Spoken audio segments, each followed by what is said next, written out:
Welcome to SoBo Radio. We're bringing you booze, reviews, and more. I'm Mike. I'm Jake, and today we are sitting down with Tabula Rasa Brewing Company in Jacksonville, Florida. How you doing today, guys? Good. Good morning. So I think to start, we just want a little background on how you guys started, name, how you picked the location, stuff like that. Kind of just fill us in. Tabula Rasa Brewing literally means blank slate in Latin, so that's the literal translation of it. It was a fitting name at the time. We were going through tons of names and we whittled it down, and it was a new project for us at the time, so we ran with it, and it's been that way for all of our planning period until we open up through now. So yeah, it's been a long time coming. We opened September 14th is when the doors to our tap room opened, and all before that was, all the steps required to open the brewery. Everything from zoning to getting real estate to getting the equipment, financing, everything. So that's kind of how we got to where we are now. And then what's like a little background on you guys and how you guys got into brewing? Well, it all started with home brewing. I've been home brewing since 1992, so quite a while. And it's just one of those things where I was interested enough in it, and it was just terrible at first. So I got to make it better. I'm trying to make it better. What do I do? So it was a series of learning and experimentation. It just became a hobby, and just came into this. So 25 years later, Ryan's all grown up now, so we decided we'd get together and see if we can make a project out of this. That's great. Now, Tabula Rasa, the name, blank slate, how did you guys come up with that?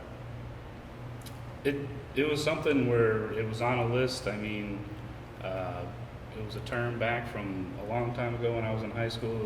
When I was on the debate team, it was a term that they used back then, and I just knew that it meant blank slate, and it was kind of fitting. Like you said, we've been homebrewing on our own for a while, and we decided to put this project together, and it was kind of a blank slate, a fresh start for us on this venture, on this project. So I'd say the next thing I want to hit is definitely the layout you guys have. You have the brewery in the back. I love the portals. The tap room is awesome.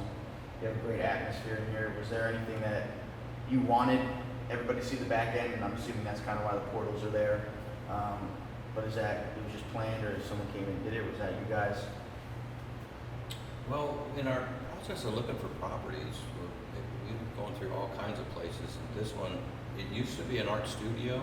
There was a lot of eclectic things in here, and the portal was one of them. There was only one in the wall at the time, and of course that barn door too.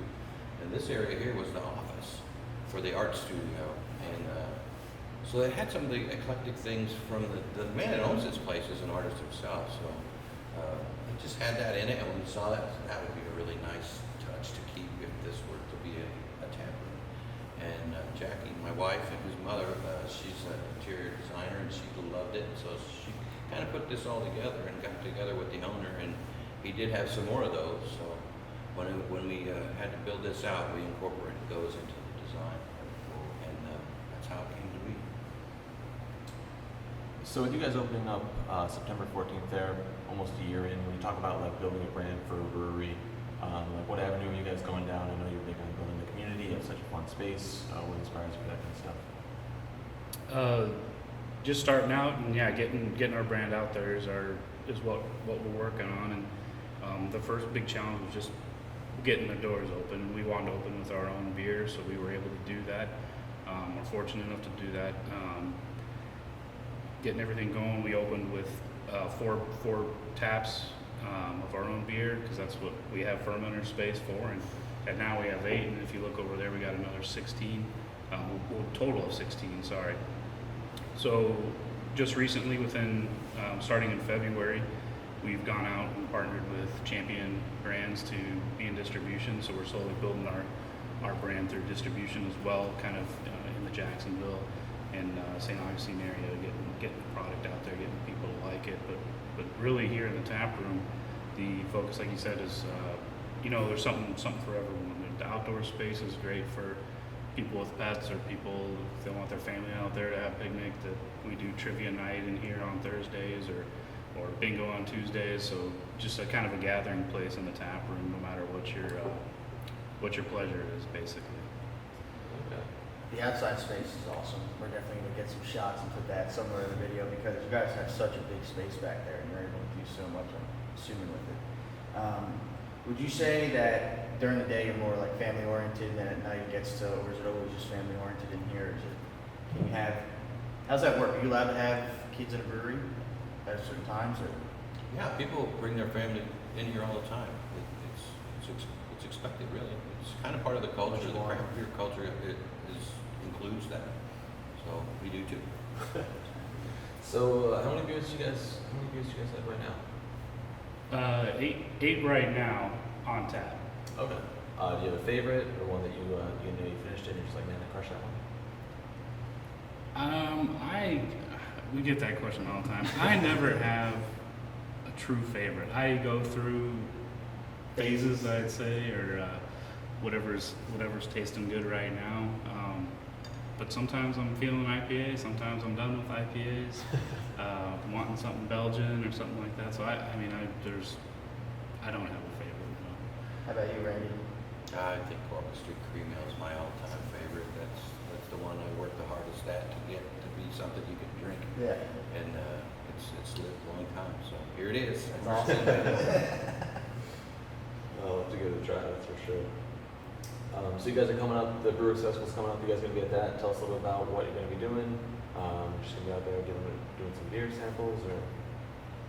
Yep, we'll have a tent set up there. We'll have two varieties. I don't think we have them pinned down just yet what we're bringing, but yeah, we'll definitely be down there. We're excited. It sounds like it's going to be a pretty good event. Do you guys do tours of your brewery or not really? You just let people look through the portals and stuff, or like if I wanted to, would you guys? If I was a customer coming in, can I do a tour, or is that? Yeah, what you're doing? we generally give just impromptu tours. They're not really organized. If there's enough people clustered around the windows, portals, looking through, Ryan will go over there and say, would you like to take a closer look? And then go out there and give a tour. Because you guys have, especially for craft brewers that we've been into, you guys definitely have one of the biggest brewing spaces, and it was really cool to come the back way like that and see all the kegs you had, and all the fermenters, everything like that. It was a neat experience. So I could see people getting a little starstruck standing by the portals like, oh, what's that? Oh, what's that?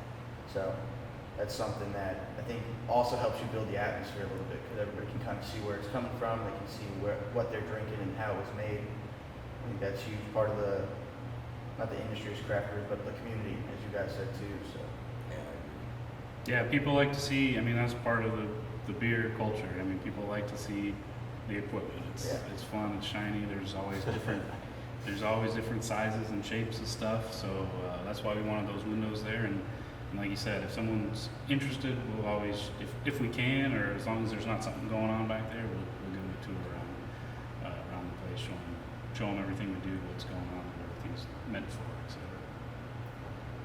Now, coming into Jacksonville as a newer brewery and Jacksonville having, a handful of breweries already, how has it been just trying to find a place in the community? It's been a struggle, or were you well welcomed into the brewing community here? I think they welcomed us with open arms. Those guys are all pretty friendly, actually, helpful too. So right off the bat, we were kind of sharing with some of the breweries and helping each other out. So we found that to be quite pleasant, actually. Yeah, it seems like one of the big things when we talk to breweries is that the community is a lot less cutthroat than a lot of other businesses. It's a lot more open arms, like you said, and people are really welcoming and trying to help each other out. And at the end of the day, it's still business, but they're willing to help you out where they can.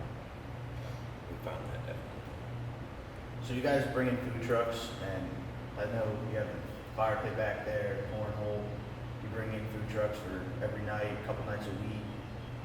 Yeah, we'll try to bring in food trucks when we have events. Like last night, we had movie night. We had a barbecue food truck out there. So to answer your question, yeah, it really just depends on the event. We're pretty close to a bunch of places in Riverside that deliver as well. So like during the week, we encourage people to order food in or bring their own food. That's cool. But yeah, during events and stuff, we like to pull a food truck in. We usually partner with a couple of them to bring them in and park right back there or out front, depending on what we got going on, and sell some food. So then what size is your system you guys are brewing on right now? We have a 10-barrel system, and we have 4 fermenters. With all that added probably do about 1,000 barrels a year. Okay. So that's all good. That being said, what's what's on tap? What's the next step for you guys? What direction are we moving in? Commercializing our brand is what we're out to do, and we're also out to build our taproom business too. So that's really our focus for the next 12 months is to do those things. We're always, we've got a 10-barrel system, which is our, all our big batches, but we're constantly brewing on our pilot batch too to do small batch stuff. So all this fun stuff that you want to try, you may not be able to make a 10-barrel batch of it. So we'll crank out, we're working on something fun right now for Cinco de Mayo. And just trying new stuff. We got Wheat Wraith on tap right now, which is a NEPA we wanted to try with some fun, different hops than our main hazy IPA. We want to try different ones and different hops. So we're always trying new things on the smaller system as well. That gives us some variety to fill out than our cores as well. But we'll always have our cores are rotating through seasonals, but then alongside that we'll sprinkle in some small batch or pilot batch. Right, a little room to play around and have some fun. Yep, definitely. Do you guys have a special hop you like to work with, or is it changed for all your beers, or do you have like a malt that you like to stick with, something like that, or is it kind of just play with things, see what you like, and move towards it? It kind of just depends on the beer you're going to make. Not really, no, not a special one. I want to know a little bit because I was reading a little bit online, and it started with you in kind of more of a home brewing. Is that correct? Yeah. That's awesome. Can you tell us a little bit about what that was like and just kind of working out of the kitchen? Well, actually, the garage. I was banned. Yeah, it's a common story. Guys go out there and start trying to figure out how to make beer, and like I alluded to a little bit ago, it usually turns out pretty nasty at first, and you keep. For me, I was intrigued by that and reading. We didn't have the internet yet. It was coming, but it wasn't there yet. So you had to go get books, and there weren't that many. And talking to other people about it too. So just trying to get better. How do I do this? How do I do that? How do I not do that? Learning how to be clean, how to be sanitary, and all that kind of thing. So slowly got better and better, and it's just became a hobby. And it was a lot of fun. And there you go. Now you have this wonderful place. Yeah. Enjoy it. So you were the first, I'm guessing, to get into it, or were you Ryan? Who was the, all right, we're gonna brew, and then were you both on board at the same time, or did one of you start off with the itch a little earlier and then the other one jumped on, or how did that go? I think it's both something we always kind of dreamed about doing because we were brewing 5-gallon batches separately, and but we were always brewing separately and trying each other's beer and critiquing it and going back and forth. A little healthy competition almost. Yeah, a little bit of that, and we talked about it and read a few books on brewing on a commercial scale is completely different than home brewing. Because you're running a business as well. So we kind of read about it, figured out, hey, this is something we're interested in, because we always, knew we were interested in from a, high level. And then we kind of dove in and said, yeah, we want to do this. And at that point in time, we kind of got together with our pilot system and started, really kind of perfecting our recipes around and out. Hey, what we think our core offering is going to be, and what we think doesn't matter because people are going to tell us what they like to drink. So that's when we started getting together and brewing together, and the rest is history because we go back there and we work really well together. There's a lot of stuff going on when you're brewing a batch on that system. So usually we'll kind of divide up. We got to the point now where we don't even have to talk about certain things. We just know what each other's going to go do, and we'll just go to town on a batch. Perfect. I got a couple more, so if you Yeah, want. no, go ahead. Load it up. So what do you think your biggest obstacle was starting? Probably the biggest, in my opinion, was finding a place. Finding a place. The funding and the financing was a little bit difficult, but it actually went a lot smoother than I expected it to. And so because of that, I'm going to say finding a place. We had a place found in St. Johns County a few years ago, and we would go on that. We had even signed a lease. That didn't go well at zoning, so we had to start over, and it took a 18 months later, we found this house. And then, what's the biggest benefit you guys have seen from it? What do you enjoy the most about owning your own business, owning your own brewery, the customers, any aspect? What do you guys take away from it the most? It's rewarding. I mean, we were brewing often, even on the home brewing scale, and I brewed more beer than I could really drink by myself. So I mean, of course, you like sharing it and getting people's reaction and getting their feedback. Do you like it? Which ones do you like best? Because you had a couple on tap. And so yeah, it's definitely rewarding. And then here on this scale, you just get to talk to, you get to meet a lot of interesting people. You get their feedback, certain styles they like, certain styles they don't care for. And it's rewarding to be able to have something of your own. I mean, we put a lot of work into building that. Just even putting the brew house in the back there, and then to see the fruits of your labor in a batch too is pretty rewarding. Then, what was my next question? I had it, just lost it. I'm good right now. Yeah, I guess what he said. I got it. There you go. So, do you notice that when you have your customers come up to the bar, are they more educated than you thought they would have been on craft brewing or the ingredients that you're using in your beer? Or do you think it's more of you really explain to your customers like, oh no, this is where we got this from, this is where we got inspired, or this is where we found this ingredient? I think there's a real nice mix of that.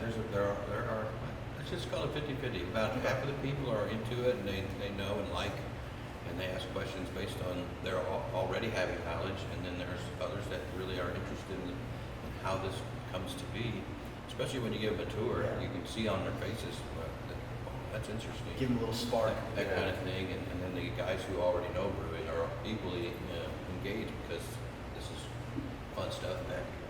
So I think the social part is probably the best part. Do you guys have anything you want to get out? Let anybody know? Yeah, open the floor to you guys. Any social media handles you want to throw out there? Any events you got going on? Anything excited you're looking forward to? Yeah, we'd love people to come check out the tap room. I mean, you can see we're not hard to get to. We're just tucked away a little bit. So, follow. I mean, we're always posting our events on Facebook and Instagram, so that's a great place to check us out. We're trying to have something every weekend. Like I said, we got trivia during the week, bingo during the week. We try to do live music about every other weekend in the tap room here, and then I'll try to do fun stuff outside. There's usually always something going on, and I don't know. Hopefully within the next week here we'll have another 8 taps up and running, which would just kind of increase the variety. I know that's one of our things we've really wanted to get out there. We've got more beer variety, but we don't have a way to dispense it, so we've been working on getting that so we can get that out to the people. And do you have something? I was just going to mention our website too, tabularasa.beer. And if someone wants to come check you out, they can come to the tap room. Where else can they grab a beer?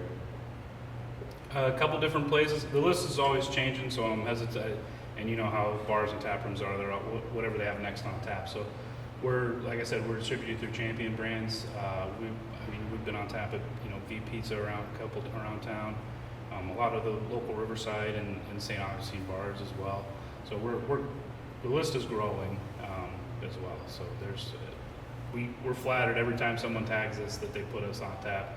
I know there's a bunch to name right now, but yeah, around town you'll see us.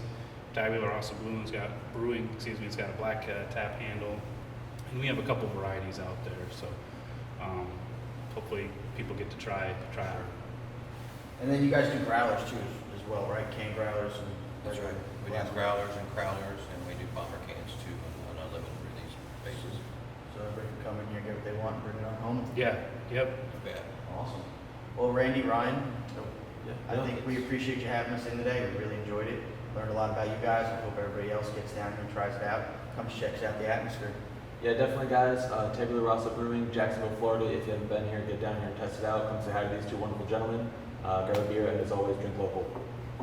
Thank you. Thanks. Thank you guys.